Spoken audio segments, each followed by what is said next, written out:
News has just recently come out that the boxer with the male chromosomes that fought in the women's division of this year's Olympics has sued Elon Musk, J.K. Rowling, and possibly others because of the online harassment she has received.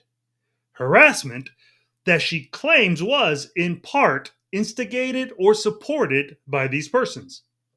Now, as most of us would think that a lawsuit such as this is absolutely ridiculous, in this particular case, there is a potential unfairness to the online attacks and harassment. So let's get into why this potential unfairness could actually exist. You see, we all know that most people are easily swayed to believe just about anything that they are told, especially if what they are told is in line with what they already think.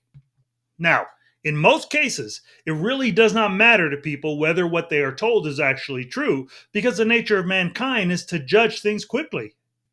For most, it just is not in their nature to hear something about someone else and then investigate it to ensure that they understand the entirety of what the circumstance truly is. Because of this, throughout history, many innocent people have suffered greatly due to someone passing embellished or even blatantly false information about them. And with the advent of the internet, the depth of said suffering has escalated to what can at times be described as unbearable levels. In fact, because of how many are emotionally overreactive, people who are targeted in this way can experience relentless harassment and even credible death threats. Death threats that many times would insanely include their spouses and children. So, with this common understanding, one would think that people would realize the need to be well grounded in the importance of their understanding what the truth is. But unfortunately, people thrive on fueling the fire rather than putting it out. This is why we now live within such a divisive society. With all of this said, everyone is very aware of how many people have gone viral, angrily accusing the Olympic boxer from Algeria with the XY male chromosomes of being a man who is unjustly fighting in the women's division. Especially after the fight with Angela Carini from Italy, which ended in her quitting after 45 seconds because she claimed that she has never been hit so hard before. Now, what is interesting about this fighter, Imane Khalif, is that contrary to how many online personalities have angrily accused her of being one of those biologically born men that are knowingly invading women's spaces in sports, the fact is that Imane is not trans. Even though she has male XY chromosomes, according to credible sources, she was born female. Now, it is reasonable to question how could this person have XY chromosomes yet be born female? Well, as we are all aware, when a child is born, the doctor records the gender according to what the genitalia reveal. And in Imane's case, she was born with a vagina, which is why her birth certificate lists her as a female. Now, many would wonder how can this be? After all, isn't it pretty common knowledge that if a person has double X chromosomes, that person is a female? And if born with XY chromosomes, that person is a male? Well, in the majority of cases, yes, that is true. However, we all are also aware that some children are born with abnormalities. Such abnormalities range from things like a child being born with dwarfism, without limbs, or rarely, like in this case, with a medical condition known as DSD. So, what is DSD? Differences in sex development is a set of rare conditions involving genes, hormones, and reproductive organs that can cause the sexual development of a person to be different than others according to the National Health Service. Sometimes this can lead to a person having XY chromosomes but develop otherwise female.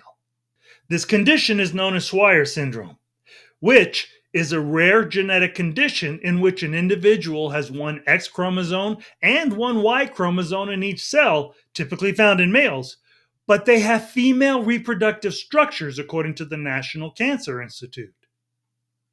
Now, let's also keep in mind that it is not verified if Khalif has been diagnosed with Swyer syndrome.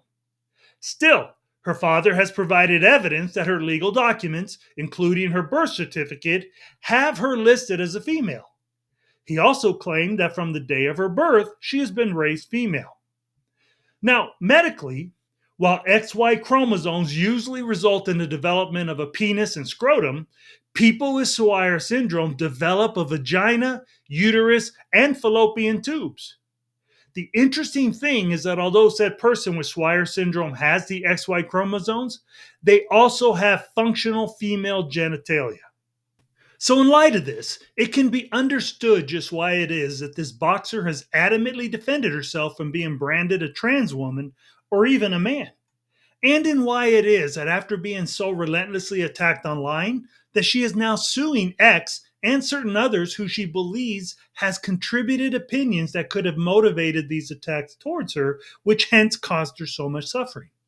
After all, once again, this is a person that was born with functional female genitalia and raised as a female. How reasonable is it to think that after having functional female parts and believing that you are indeed a female until years later when you become aware that you have male chromosomes, that you would simply choose to stop believing that you are still a woman? And look, to be completely transparent, I am someone who is both appalled and angry with biologically born men invading women's sports and spaces. But I am also someone who does not want to be unjust in how I judge a situation. Now, also, to be clear, although there seems to be ample evidence that this boxer was born with female genitalia, nothing has been provided that proves that she indeed has Swyer syndrome. Still, I can't see the effort being made in suing such powerful people if there isn't some type of evidence to substantiate it. I guess we will have to see what is revealed in the lawsuits. But allow me to end with my views on how I believe this should have played out. Even if all of this is true concerning Emaine, when I look at this boxer, I can see how the body type seems to be more so influenced by the male XY chromosomes than it is by the double X female chromosomes. I believe that our society is facing many ridiculous civil struggles because liberals seem to want legal exceptions for everything and anything. What this has caused, in my opinion, is a complete breakdown of the common sense foundation a society needs so that it can exist within a peaceful balance of what designates the best standard of fairness possible. The liberal push to accommodate every person's personal want has done nothing but cause the chaos that results from a society that cannot count on the consistency of a well thought out rule of law. So, in how often we have seen women be hurt by these biologically born men who claim to now be female, the common sense rule of law should be that anyone with male chromosomes should not be permitted to compete with those who possess double X chromosomes, especially in a combat sport such as boxing, where the chance to be seriously hurt is much greater. The problem with this, though, is that these liberal activists claim that this is unfair. Hence, their liberal politicians continually attempt to create a rule of law that would permit it to happen. But if reality has taught us anything, it has taught us that life isn't always fair. For example, how fair is it that babies born with deformities will never be allowed to play a sport that they could possibly want to play when they get older because it wouldn't be safe? Why do we not allow a fighter that is 250 pounds to fight someone in the sport that is only 150 pounds? Why does the NFL continually change the kickoff rules and implement the rule that there cannot be helmet to helmet hits anymore? We have these rules because of the need to provide everyone involved with the highest level of safety possible. Within this already established necessary mindset of providing the safest environment possible for people, anyone who possesses the XY male chromosomes just should not be permitted to compete in women's sports. Now, could we look at the individual case of this boxer that was born with female genitalia and say, yes, for you, I agree that you are probably having to endure something that could be determined as unfair. However, the necessity of the rule must be based upon the common sense application of what provides the greatest level of safety for the norm and not for the lone exception. Swyer syndrome occurs in approximately 1 out of every 80,000 births.